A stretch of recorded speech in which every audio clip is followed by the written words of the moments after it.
hora de entrevista importante aqui no Visão CNN. Nós recebemos agora o ex-governador de São Paulo, João Dória. A gente lembra que João Dória desistiu da corrida pelo Palácio do Planalto e, ao anunciar que não concorreria, Dória disse que retornaria à iniciativa privada.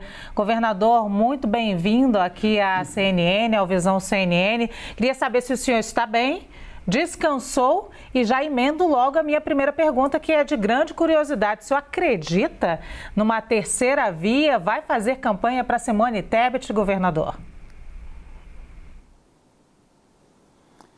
Luciana, boa tarde a todos que nos acompanham aqui pela CNN. Sidney, boa tarde a você também. Sei que o nosso Leandro e o Gustavo estão aí sintonizados. E aos assinantes e telespectadores aqui da CNN, mais uma vez, boa tarde a todos.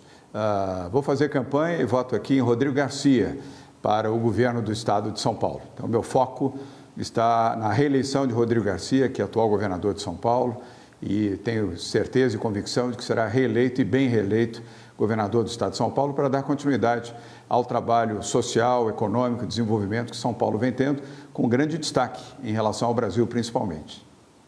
Bom, com essa resposta aí, governador, certamente o senhor está nos dizendo que vai focar suas energias, então, na disputa ao governo de São Paulo, né? Mas o senhor não vai ficar fora do jogo nacional, não. Então, eu volto à pergunta da Luciana Barreto, que não deu folga, não, já iniciando com isso. No plano nacional, como é que vai ser o seu papel? Sim, primeiro um prazer estar mais uma vez com você. O meu papel será aquele que um representante da sociedade civil tem, de cidadania, de estar torcendo pelo bem do Brasil, torcendo pela melhoria das condições de vida dos brasileiros. Nós temos 33 milhões de pessoas em situação de pobreza e extrema pobreza no Brasil, muitos dos quais passam fome. É a situação mais triste, Sidney, da história do país. Nunca houve uma situação tão dramática na vida das pessoas mais vulneráveis do país como agora. A economia em descenso, quase em recessão, 12,5% de inflação, descrédito internacional, ataques ao meio ambiente, ataques a jornalistas, desrespeito à diversidade. O Brasil vive um drama terrível e, obviamente, a sucessão deste governo não será nada fácil. Mesmo assim, eu torço muito pelo Brasil, agora como representante do setor privado. Sidney. O governador não mudou nada o traquejo de falar como candidato, né? Leandro Rezende, você. Obrigado, Luciana. Governador, obrigado por estar conversando conosco, pela oportunidade da entrevista. Bom, quando o senhor saiu da corrida presidencial, teve gente do PT, partido do ex-presidente Lula, dizendo que queria procurá-lo para fazer com que o senhor participasse de uma frente ampla contra o presidente Jair Bolsonaro. O senhor chegou a ser procurado e mais, se procurado, se convidado, o senhor toparia estar num palanque com o ex-presidente Lula contra o presidente Jair Bolsonaro? Leandro, boa tarde. Prazer também estar falando com você. A única frente da qual eu participo é a Frente pelo Brasil, pelos brasileiros. Não é nem a favor de Bolsonaro, nem a favor de Lula. Eu não quero ser desrespeitoso nem com um, nem com o outro, mas não representam, na minha visão, a melhor opção para o Brasil. O Brasil precisaria ter uma opção de centro, com equilíbrio, com a vocação para o desenvolvimento econômico, uma visão liberal social, de proteção aos mais pobres, mas essa proteção também criando valor através da livre iniciativa, gerando oportunidades, desestatizando a economia, criando amplos programas sociais, isso é necessário sim, respeitando a cultura, respeitando o meio ambiente, mas fazendo o Brasil crescer e não fazendo propostas para o Brasil retroagir. Os extremos se tocam, Leandro, infelizmente, os extremos ou à esquerda ou à direita. Isso, evidentemente, não interrompe o meu diálogo, seja com quem for. Eu sou uma pessoa dada ao diálogo, eu gosto do diálogo, eu acho que o diálogo é importantíssimo para o Brasil, principalmente no momento difícil em que se encontra. Aos que me procurarem para dialogar, independentemente se é à esquerda ou à direita, eu dialogarei, sem dúvida nenhuma. Tudo aquilo que for bom para o Brasil e puder ser feito através do diálogo, do respeito à liberdade e à democracia, eu farei. Uribe, acho que estão esperando a sua pergunta, viu, Uribe? Ele já está te vendo aí também, você é ele. Governador, boa tarde, obrigado pela entrevista exclusiva. Governador, o senhor acabou tergiversando, não disse se apoiará realmente Simone Tebet. Primeiro turno, em quem o senhor votará? Em Simone Tebet? E em um segundo turno entre Lula e Bolsonaro? Qual seria a posição do senhor? Gustavo, um prazer falar novamente com você. Você que é muito ativo, Gustavo é extremamente ativo e muito presente, como todos os jornalistas da CNN. Gustavo, no segundo turno eu já declarei na revista Veja, nas páginas amarelas dessa semana e volto a reafirmar aqui para você e os nossos telespectadores e assinantes da CNN. Meu voto será nulo. Eu não votarei, mantida essa bipolarização Lula-Bolsonaro, sem querer ser desrespeitoso nem a um, nem a outro, mas em respeito ao Brasil e ao povo brasileiro, o meu voto será nulo. E aqui em São Paulo, o meu voto será Rodrigo Garcia, governador de São Paulo. E para a presidência no primeiro turno, acho que o Gustavo Uribe atuante quer saber, pelo menos eu estou curioso. E no primeiro turno? Sidney, vamos avaliar. É cedo ainda para essa minha manifestação. O que eu tenho convicção absoluta, volto a confirmar aqui, é que o meu voto para o governador do estado de São Paulo será de Rodrigo Garcia, porque eu conheço o Rodrigo. O Rodrigo governou São Paulo comigo, são 46 milhões de habitantes. São Paulo é um estado-nação, aqui não é fácil fazer a gestão, aqui é difícil, porque é uma nação com todas as suas dificuldades, mas com todas as suas oportunidades. E o Rodrigo provou competência, honestidade, decência e compromisso liberal, compromisso social, compromisso com o desenvolvimento do estado de São Paulo e experiência prática. Então, esta decisão eu já tenho tomado e no Rodrigo eu vou votar. Bom, essa é a primeira entrevista e exclusiva do governador João Dória, agora depois que desistiu, que saiu retirou a sua candidatura à presidência, descansou, o governador descansou e a promessa é que sairia dessa vida política e voltaria para a sua vida privada. Mas eu já disse aqui, governador, o senhor não perdeu traquejo, fala como candidato o tempo inteiro. João Dória volta à vida política quando? Luciana, eu volto à vida privada, aliás, já voltei. E voltei também à prática do esporte, do futebol, que já me deu uma contusão no joelho esquerdo, já para começar. Depois de 2 anos e meio sem jogar futebol, eu adoro futebol, sou torcedor do Santos Futebol Clube, amo jogar futebol, mas depois de 2 anos e meio cometi a imprudência de não fazer o aquecimento adequadamente, ganhei uma lesão no joelho esquerdo e uma muleta no braço direito. E o setor privado, agora de volta, ainda evidentemente não a todo vapor, mas já atuando no setor privado, da onde eu vinha. Fiz 45 anos de vida privada e 6 anos de vida pública. E em 6 anos, como você sabe, e provavelmente os telespectadores e assinantes da CNN, venci a eleição para a Prefeitura de São Paulo, em 2016, as eleições para o Governo do Estado em 2018 e 3 prévias do meu partido, o PSDB. Mas agora o meu foco é a vida privada, Luciana. No futuro, quem sabe, mas neste momento meu foco integral é a volta ao setor privado, mas continuo respeitando o Brasil, não vou sair do Brasil. Muitos me perguntaram se eu ia morar fora, residir fora do Brasil. Não, vou continuar residindo aqui pelo setor privado, pela iniciativa privada e principalmente pela sociedade civil. Poderei contribuir e assim o farei, sempre que possível, pelo meu país e pelo povo brasileiro. Mas política, Dória, muito só se mais fala tarde. como Neste será... momento, só Sim. vida privada. Muito bem. Sempre se diz como é que, e se analisa como é que vai ser o quadro político esse ano. A sua aposta qual é? Tem gente que teme uma eventual ruptura, tem ameaças aqui e ali, tem gente que acha que não, tem gente que acha que a CPI da educação vai sair, tem gente que acha também que não, que vai ser uma das eleições mais aguerridas e disputadas da história, tem gente que também acha que não. O senhor pensa o que exatamente? Como é que vai ser essa eleição na sua avaliação?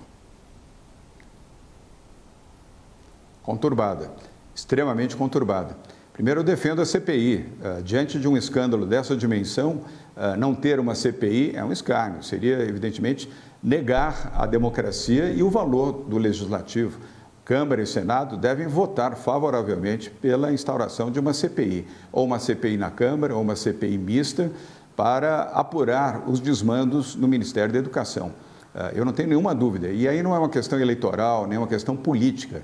É uma questão de ter a verdade, e a verdade sobre fatos grotescos de uma gestão fraudulenta do ex-ministro Milton Ribeiro à frente do Ministério da Educação. Se já não bastasse os equívocos na educação, ainda o assalto ao dinheiro público, que foi promovido, aparentemente, promovido até com inovações, pagamento em barra de ouro. Eu nunca tinha ouvido falar nisso.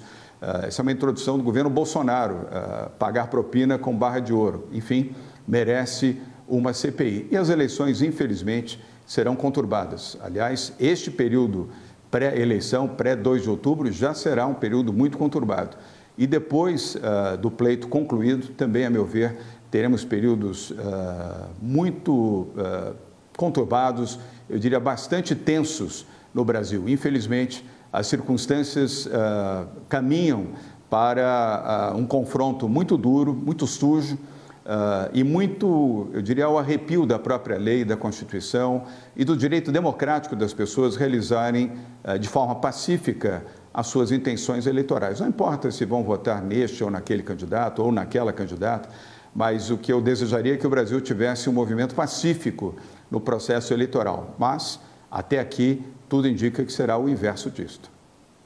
Governador, queria falar um pouco do PSDB, né? O seu partido. Qual é o destino que o senhor imagina? Qual o tamanho que o PSDB vai sair nessas eleições? O senhor já falou bastante do Rodrigo Garcia, então eu queria jogar para outros 2 estados. Eduardo Leite, lá no Rio Grande do Sul, como é que o senhor avalia essa candidatura? E o movimento de um ex-secretário seu, Rodrigo Maia, de querer levar o PSDB para a chapa do Marcelo Freixo, que está no palanque do ex-presidente Lula. Como é que o senhor avalia que sairá o PSDB dessas eleições desse ano, governador?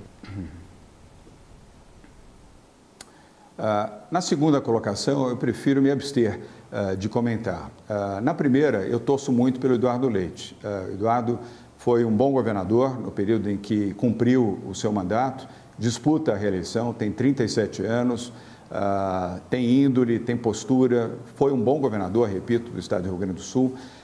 Não é fácil você ter uma reeleição no Rio Grande do Sul. Nos últimos 30 anos isso não aconteceu no estado gaúcho, mas pode acontecer. Portanto, torço para que o Eduardo consiga se reeleger e fazer um novo bom governo no seu estado para os gaúchos. Governador, nos últimos 20 anos o PSDB teve candidatura própria à sucessão presidencial. Neste ano não terá. É um erro político do partido na avaliação do senhor e o PSDB corre o risco de virar uma sigla nanica no cenário nacional? O futuro do PSDB depende da eleição de Rodrigo Garcia em São Paulo. O maior estado do país, a maior economia, a maior população, o maior número de eleitores. Se consagrada a vitória de Rodrigo Garcia, e tudo indica que isso ocorrerá, o PSDB terá a sua vida prolongada e, eu diria, consistente. E uma nova liderança, que é exatamente a liderança do Rodrigo Garcia, sendo reeleito governador do estado de São Paulo, sairá muito fortalecido e, com isso, ele poderá fazer ajustes, se necessário, no bom diálogo, no bom entendimento, com as forças vivas do PSDB, sejam aquelas mais novas, sejam aquelas mais tradicionais.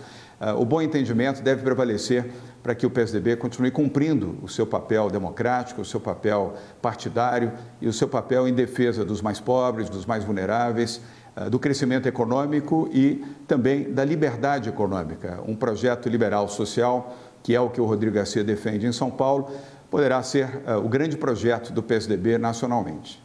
Governador, antes da gente encerrar aqui a entrevista, que a gente já está com o tempo contado, queria fazer uma única pergunta. O senhor está dando agora a sua primeira entrevista exclusiva, depois de todo esse momento que o senhor passou. O senhor se arrepende de algum ato, alguma atitude da sua vida política e pública nesses últimos anos, já que o senhor está voltando para a vida privada? Boa pergunta, Luciana. De fato, a primeira entrevista que eu estou dando a uma emissora de televisão, ou rádio, ou digital, é para a CNN neste momento. Fico muito feliz, dada a repercussão, dada a abrangência, dada a seriedade também da CNN e do seu corpo de jornalistas. Luciana, eu não tenho nenhum arrependimento. Tudo o que fiz, se tivesse que fazer, faria novamente, principalmente em defesa da vida, da saúde e da vacina. Foi esse o grande enfrentamento que fiz à frente do governo de São Paulo. Enquanto Bolsonaro dizia que era uma gripezinha, um resfriadozinho, eu afirmava, junto com a saúde, junto com a medicina e a ciência, de que era uma grave pandemia. Enquanto Bolsonaro defendia a cloroquina, eu defendia a vacina, e foi isso que fizemos. São Paulo trouxe 124 milhões de doses da vacina para vacinar todos os brasileiros, não apenas os brasileiros de São Paulo. E as medidas de restrição que tivemos que fazer, embora duras, eu reconheço, foram necessárias para preservar vidas e salvar as pessoas. Não há economia sem as pessoas, não há economia sem consumo, não há economia sem estabilidade sanitária e saúde no país. E foi nisso que nós fundamentamos todas as ações que fizemos, na saúde, na ciência, na medicina e na vida. Se algum erro circunstancial foi cometido, eu peço desculpas, evidentemente. Ninguém é infalível.